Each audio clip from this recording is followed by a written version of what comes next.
Welcome to the Deep Dive, your shortcut to being truly well-informed. Today, we're looking at a vision of the future that, well, according to our source, isn't just coming, it's actually already here, and it's changing everything. Yeah, it's pretty mind-bending stuff we're digging into. We're diving deep into some really challenging ideas from Muki Tenenbaum. These come from a recent chat he had with Claudio Suchovicki. Right. The one called Los Agentes ya están acá, la WI y los sumerios fueron.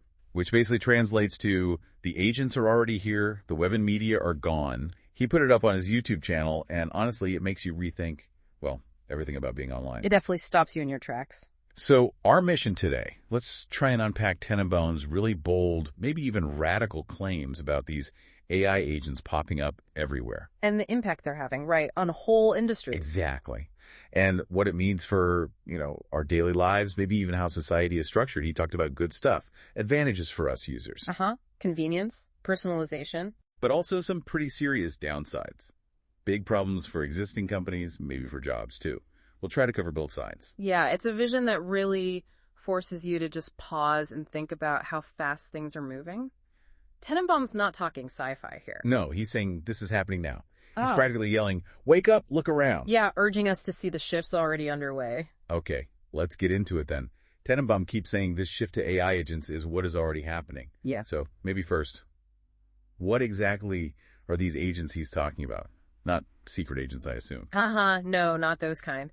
What's really helpful is his main analogy.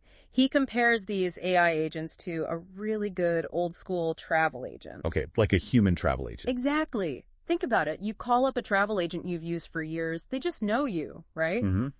They know I hate big resorts, love window seats. Precisely. They know your budget, what your family needs based on past trips, conversations. They've learned you. So they go out, wade through all the options. All the stuff I don't want to do. Right, and they come back with a vacation package that's just perfect for you. You didn't have to spend hours comparing flights or hotels. Okay, I get that. They do the work, navigate the mess for you, takes the load off. Exactly, and Tenenbaum says these AI agents, they do the same thing, but for basically everything. Everything, like my shopping, my news. Everything in your digital life, and he thinks increasingly our physical lives too. The agent knows you, your tastes, your buying habits, what you need, what you search for. How does it know, though?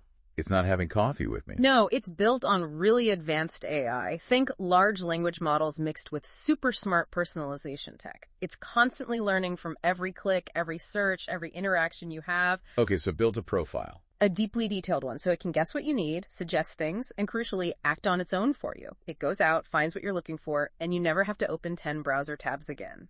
That whole online hassle we just accept, it aims to remove it. Okay, this is where it starts to sound dramatic.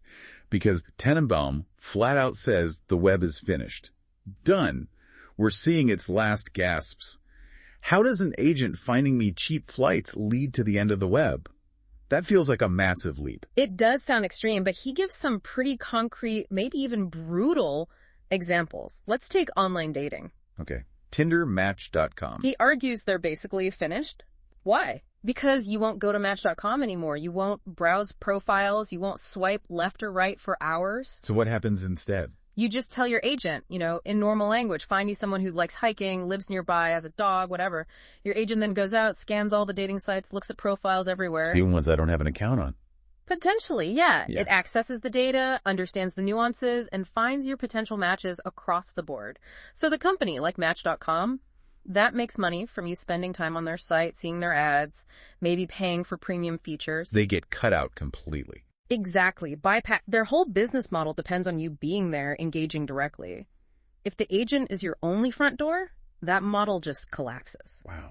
So the agent isn't just a search engine. It's like a universal remote that also does the tasks for you. Yeah. On platforms you don't even visit. Precisely. And Tenenbaum stresses this isn't just dating. It's almost everything you do online. Your agent finds your flights, your hotels. Like the travel agent example. Right. But also finds your next apartment. Sources the best deal on a car. Even finds that specific pair of sneakers you wanted. He says very clearly, everything you'll do will be with the agent. He really believes this is universal. He does. And he insists it's not way off in the future. He thinks a lot of people are already leaning this way, using early versions, maybe without realizing the full extent. What about things like news? Or even getting medical advice? That seems like a huge shift. trusting an AI for that kind of information. He's very direct about this too. For news, he says you won't need to go to, say, the Financial Times website anymore to track stocks or get business news. So the agent just tells me. Yeah, your agent handles it, it scans the markets, pulls news from everywhere, synthesizes it, and maybe even acts on it based on your investment goals. He makes the point that 90% of the info in the FT is public anyway. The agent just gathers it for you. No subscription needed, no visit needed. And media companies are feeling this already. He claims many big outlets have seen subscriber numbers plummet, 70% down. And he points to Google's own stats. Hardly anyone, less than 1%, clicks links after reading news summaries AI provides. So the whole model of ads and clicks, he says it's falling apart. People just want the answer, the summary, not the whole journey through the website. Okay, and healthcare. That sounds even more radical. Yeah, he says traffic to medical websites is already down, 45-50%. Why? People are asking AI for medical info first. Is he saying AI replaces doctors? Not entirely, but he does provocatively say the AI knows more than the doctor. His point seems to be that for that initial question, checking symptoms, getting basic info, the AI agent has instant access to massive databases, latest research. It can often give a quicker, maybe more comprehensive initial answer than a human doctor trying to recall everything off the top of their head. So it changes that first step, searching online for health info. Right. It bypasses those WebMD-type sites, maybe even delays that first call to the clinics for simple stuff. It fundamentally changes how we first interact with medical knowledge. So putting it all together, what's the bottom line for all those businesses, the ones living off subscriptions, clicks, ads, even services that used human middlemen? Sounds like an extinction event. If you connect the dots like Tenenbaum does, yeah. It points to a massive disruption for any business model that needs you to show up on their specific website or platform or talk to their human agent for basic stuff. Because the AI agent is the new front door, the only door. Exactly. It becomes the gateway. So companies relying on direct user visits. Their core reason for being gets, shaky. The value shifts dramatically. Where does the value go then? It moves away from the individual website or app and towards the agent itself and the huge data sets that power it. It's disintermediation, like cutting out the middleman, but on a scale we've probably never seen before. Massive. That idea of value shifting is huge. Tenenbaum also talks about something he calls obviation, like a collective denial. People, companies, even big media just ignoring this massive change that's happening. Why does he think that's going on? What's the psychology there? Yeah, this obviation point is really interesting. He frames it as a kind of flight from suffering. Suffering? Yeah, the change is so fast, so fundamental, so vertigo-inducing, he says, that it causes real anxiety. It's uncomfortable.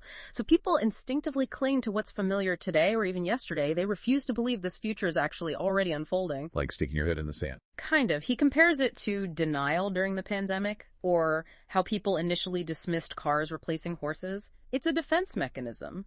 But the practical result for businesses and people is they do nothing. You just carry on as usual. Pretty much. They keep investing in the old ways, don't change strategy, don't retrain people, don't rethink what they offer. And Tenenbaum has the stark warning, the bill will come with compound interest. Meaning the longer you ignore it, the worse the consequences get. Yeah. Exponentially worse. Exactly. For him, it's not if this hits hard, it's just when it becomes so massive you can't ignore it anymore. And by then, it might be too late for many. That is a grim outlook. And he's just as blunt about the future of work, isn't he? Saying we go from protagonists to spectators. Is he really saying all jobs are at risk? Or is it more nuanced?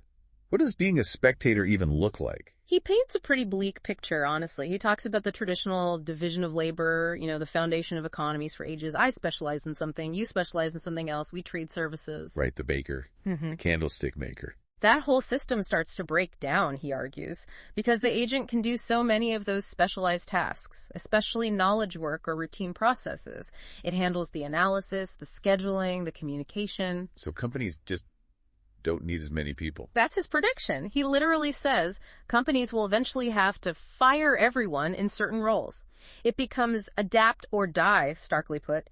He doesn't spend much time talking about new jobs AI might create. His focus is really on the sheer scale of displacement from existing roles. Wow. Adapt or die. And economically, this leads to, what? More inequality. Oh, absolutely. An extreme concentration of wealth and power. He imagines a world where instead of hundreds of major global companies, maybe only 10 or 20 dominate everything. Just 10 or 20. How? Because they'll be the ones who own the core AI ball, the winning agent formats, and all the infrastructure around it. The efficiency and reach of these agents are so vast, he thinks, that a tiny number of players will just swallow up unprecedented market share. And he thinks this power concentration will be geographical too, like centered in one place. Definitely. He points squarely at the United States. Why the U.S. specifically? Several reasons, he suggests. Historically, a more innovation-friendly regulatory approach compared to, say, Europe. Huge amounts of venture capital, a massive pool of AI talent already there. Plus, the existing tech giants are mostly American. He mentioned a Trump initiative. Yeah, he sees things like that as reinforcing this U.S. lead. He also used the example of Mistral, the French AI company.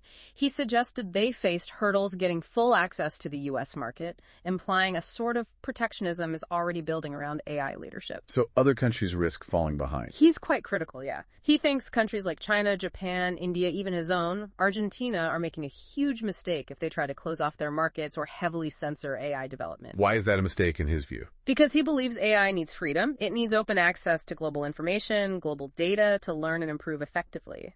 Trying to control it too tightly, he argues, will just stifle innovation and guarantee they fall behind the U.S. This obviously has huge implications for who holds power globally. Okay, so if these agents are the key, he predicts a brutal war over which agent format wins, like VHS versus Betamax. What does that war look like?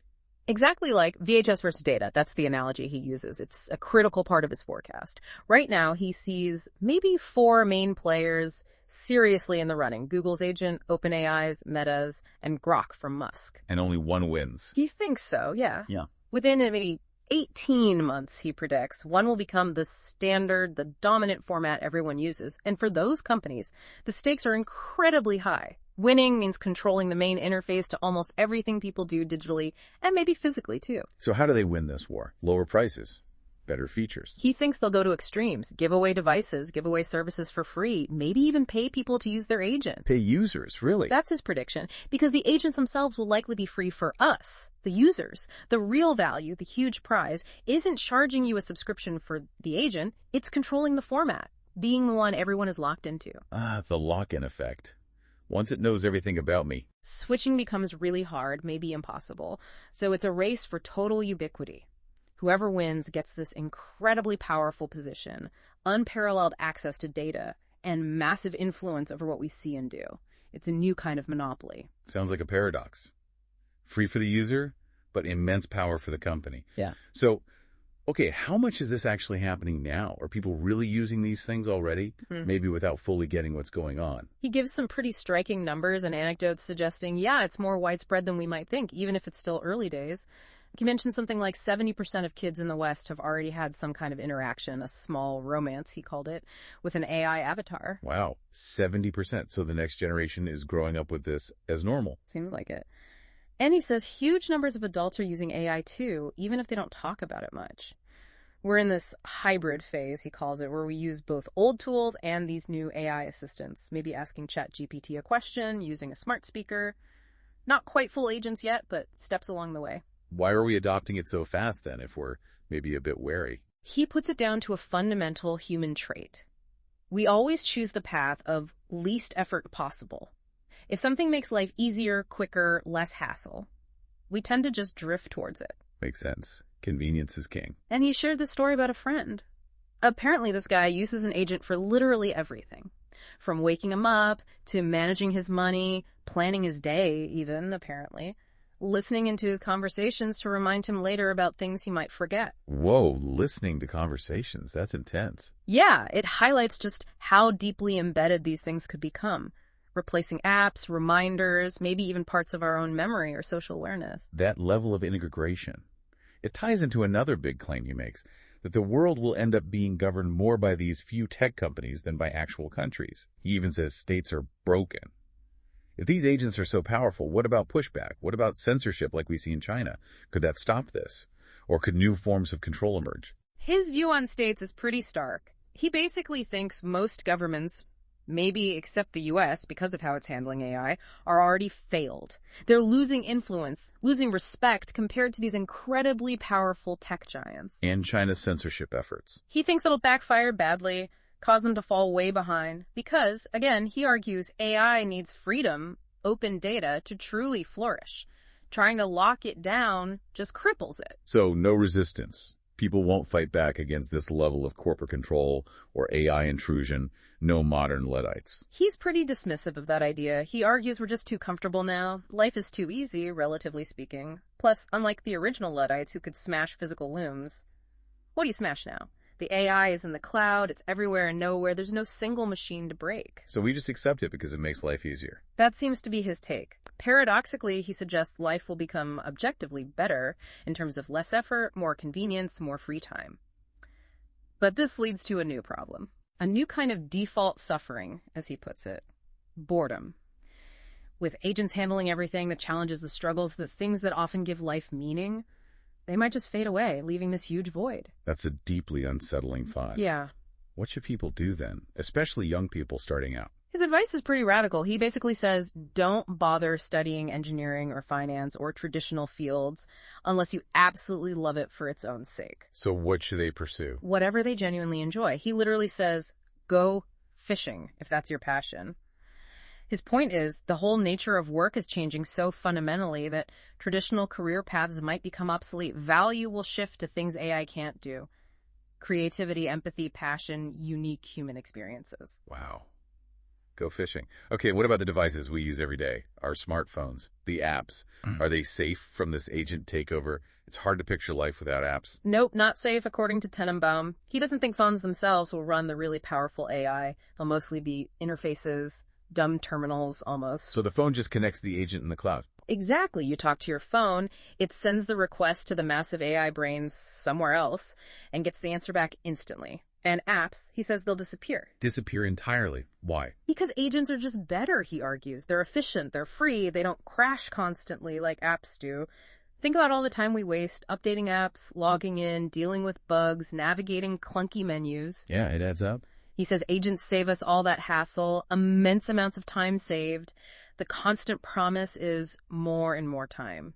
The agent becomes the single point of interaction, smooth, seamless, intuitive, no need for dozens of separate clunky apps. It really is a complete paradigm shift he's describing. It's a lot to process when Tenenbaum just sums it all up. Yeah. The web died. What we're seeing now are just the movements of a corpse. He even suggested, kind of chillingly, that maybe even deep dives like ours won't last. An agent could just summarize it for you. Yeah, and underpinning all these dramatic predictions is his core philosophy, right? The things as they are. Meaning, face reality. Exactly. He insists that if you don't acknowledge what's actually happening, even if it's uncomfortable or scary, you have zero chance of solving problems or adapting. You have to start with the truth of the situation. So as we wrap up, considering Tenenbaum's vision, this world of ultimate convenience, potentially leading to this strange suffering of boredom, Yeah. It really makes you think, doesn't it? How do we find meaning, purpose, when maybe everything is just handled for us? What stands out most to why you, listening right now about this future that Tenenbaum says is already knocking at the door, and how do you prepare for the things as they are? A lot to chew on.